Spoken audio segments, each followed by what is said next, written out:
உலகம் எனக்கென்றும் விளங்காதது, உறவே எனக்கென்று விளங்கானது. அடடா முந்தானை சிறையானது, இதுவே என் வாழ்வில் முறையானது. பாறை ஒன்றின் மேலே ஒரு பூவாய் முளைத்தாயே, உறவுக்கு உயிர் தந்தாயே.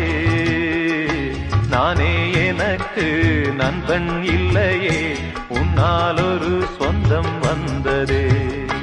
என்னைத்தானே தஞ்சம் என்று நம்பி வந்தாய் மானே. உயிர் பூவெடுத்து ஒரு மாலையிடு, விழி நீர் தெளித்து ஒரு கோலமிடு. என்னைத்தானே